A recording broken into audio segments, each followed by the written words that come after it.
అదరగొట్టే కారం రంగు రుచి ఆచి కారం పొడి. పెట్టరా పెట్టను.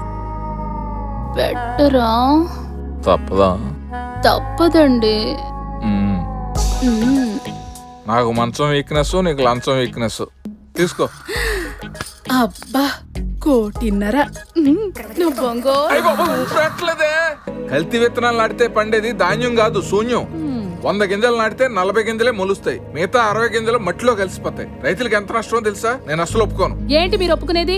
ఆ రైతులు జనాలు ఎలా పోతే మనకేంటండి? వాళ్ళ చావేదో వాళ్ళు చేస్తారు. అయినా వాళ్ళందరినీ ఉద్ధరించడానికి మీరేం పుట్టలేదు. అది కాదే. చెప్పాను కదా. ఎందుకు కొట్టారు? ఇంకా చెప్పాలా? అర్థం కాలేదు. బట్టలిప్పి రోడ్డు మీద నిలబెట్టాడు. నీకు మనస్సాక్షి ఉందా? అమ్మగారు అచ్చం తోలార్ గోల్డ్ మైన్. గజెటెడ్ ఆఫీసర్ పెళ్ళాన్ని ఆ మాత్రం మెయింటైనింగ్ లేకపోతే ఎలా? మీ మాట కూడా బంగారమే. భలే క్యాచింగ్ చేశారే. మీరేమో ఇంత దూరం వచ్చారు, మా వారేమో ఫుడ్ కార్పొరేషన్ చెకింగ్ అని క్యాంపింగ్కి వెళ్లారు. ఆఫీసర్ల పిల్లలు మీ అంత పతివ్రతలైతే ఆఫీసర్తో పనేంటి? మాకు మీతోనే పని. నాతోనా? ఆడలేడీస్తో మీకేంటి పని? అయ్యగారు ఎఫ్సీ గోడౌన్లో పెద్ద ఆఫీసర్ కదా. గోడౌన్లో స్టాక్ ఉన్న బియ్యం తినడానికి పనికిరావని ఈ ఫైల్ మీద చిన్న సంతకం పెడితే అలా సంతకం పెట్టగానే ఇలా తీసుకెళ్లి బియ్యాన్ని బ్లాక్ లో అమ్ముతారు. అమ్మగారు భలే స్పీడు. అయ్యగారితో చెప్పి ఆ సంతకం చేయిస్తే సంతకం చేస్తే బెల్లం ముక్క చేతిలో పెడతారా? బెల్లం ముక్క అంటే?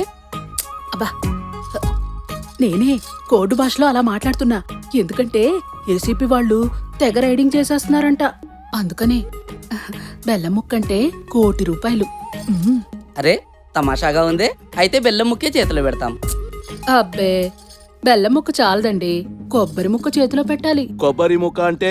అదే 1.5 అంతా అంతే. సరే మేడం, ఇదిగోండి క్యాష్. ఇది ఫైల్ మేడం. సార్ సాయంత్రం క్యాంపింగ్ నుంచి వస్తారు. రేపు మార్నింగ్ వచ్చి ఫైలింగ్ తీసుకెళ్ళండి. సరే మేడం. డార్లింగ్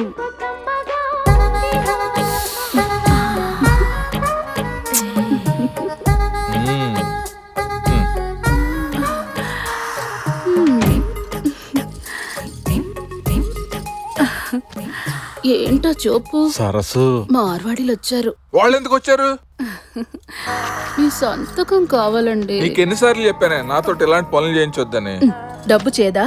1.5 ఇస్తామన్నారు. ఏసీబీ వాళ్ళు రైడ్లు చేస్తున్నారే. చూసుకోవడానికి నేనున్నానుగా.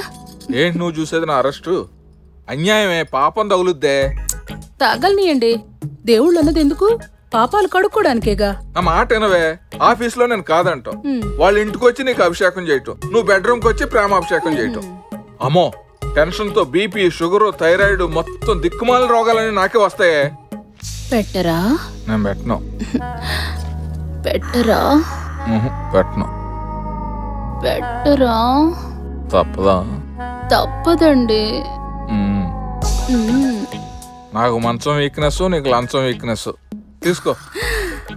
అబ్బా 1.5 నువ్వు పెట్టలేదే. ఏంటండి ఇది? ఎఫ్సిఐ గోడంలో సరుకుంచినట్టు ఇన్ని జబ్బులు ఎలా స్టాక్ ఉంచుకున్నారండి బాబు? మా ఆవిడకున్న డబ్బు జబ్బు వల్ల నాకు ఈ జబ్బులన్నీ వచ్చాయి డాక్టర్. ఇంకెన్ని పాపాలు చేస్తుందో ఈ చేతితోటి. మనిషి అన్నాక వెధవరోగాలు రావా ఏంటి? అయినా మీలాంటి ఆఫీసరు లంచాలు తీసుకోలేదనుకోండి, మార్కెట్లో ఎంత అసహ్యంగా ఉంటుందో తెలుసా? మీరైనా చెప్పండి డాక్టర్ గారు. నన్నేం చెప్పమంటారు మేడం? మా బామ్మర్దికి వీరాఫీసులోనే పని. వాడేదో వెధవ పని చేస్తే ఈయనే సస్పెండ్ చేశారట. అది ఎత్తేస్తే 10 లక్షలు ఇస్తాను. అడ్వాన్స్ తెచ్చాను మేడం. అది తీసుకునే ఆ సస్పెన్షన్ 1 మినిట్ మేడం. ఏమండి సంతకం పెట్టేయండి. నేను పెట్టను. పెట్టరా? పెట్టను. నిజంగానే పెట్టరా? నీరసంగా ఉందే. అబ్బా పెట్టేయండి. తప్పదా? తప్పదండి. డాక్టర్ గారు పెన్ను ఉండి. ఇదిగోండి సార్. ఇదిగోండి.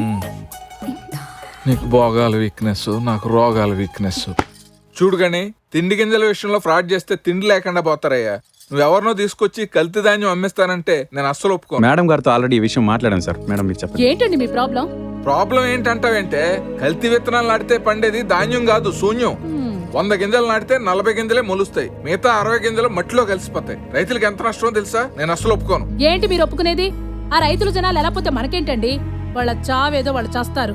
అయినా వాళ్ళందరినీ ఉద్ధరించడానికి మీరేం పుట్టలేదు. అది కాదే. చెప్పాను కదా, వాళ్ళకి కావాల్సింది మీ పచ్చింకు సంతకం, నాకు కావాల్సింది పచ్చ రోట్లు. పైగా దుబాయ్ నుంచి బంగారం, యూరోప్ నుంచి వజ్రాలు తెప్పిస్తామంటున్నారు కదగని. అమ్మోర్లా కానీ నగలు దిగేసుకున్నావు, సరిపోవా? సరిపోవండి, సంతకం పెట్టండి. నేను పెట్టను. పెడతారా? పెట్టరా? పెట్టను. పెట్టరా? తప్పదా? తప్పదండి. పెట్టేసేయండి సార్. నీకేమో నగల వీక్నెస్, నాకు నీ ఒగల వీక్నెస్. ఏసీబీ వాళ్ళు కూడా నా లిస్ట్లో ఉన్నారు. వాట్?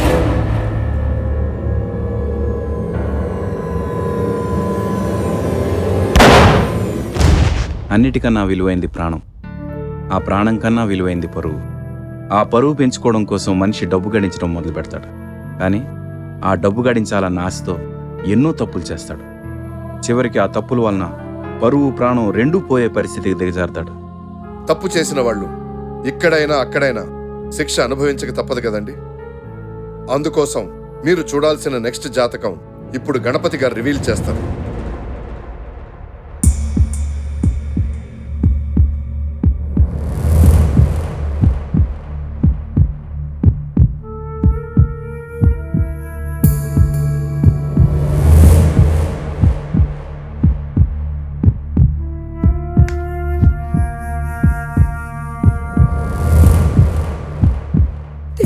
దేవుడా దేవుడా దేవుడా దేవుడా.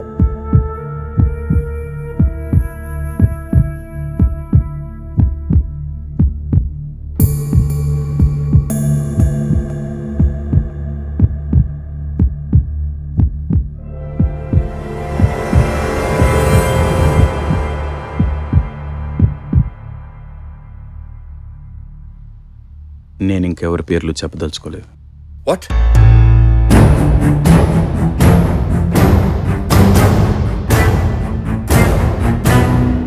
నేనెవరెవరితో లావాదేవీలు చేశానో నాతో పని చేయించుకున్న వాళ్ళందరికీ తెలుసు. ఈ ఒక్క క్షణం నేనెవరెవరి పేర్లు చెప్తానని టెన్షన్ పడిన వాళ్ళు, నరకం అనుభవించిన వాళ్ళు, ఆఖరికి చచ్చిపోదాం అనుకున్న వాళ్ళు ఉన్నారు. మీకు నేను చెప్పేది ఒకటే, ఇదే మీరు మారడానికి దేవుడిచ్చిన అవకాశం అనుకోండి. 4th grade employees power cut చేయడానికి ఒప్పుకోవట్లేదు సార్.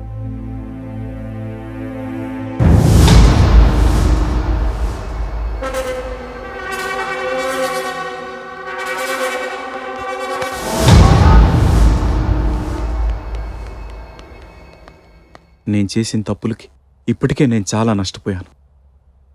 మీ స్వార్థం వల్ల నష్టపోయిన జనం ఉసురు ఇప్పుడు మీకు తగలకపోయినా రేపు మీ తర్వాత తరం వాళ్ళకైనా తగులుతుంది. అందుకే ఎవరి పేర్లు చెప్పకుండా ఇప్పుడు మీకొచ్చిన అవకాశాన్ని గుర్తు చేస్తున్నాను.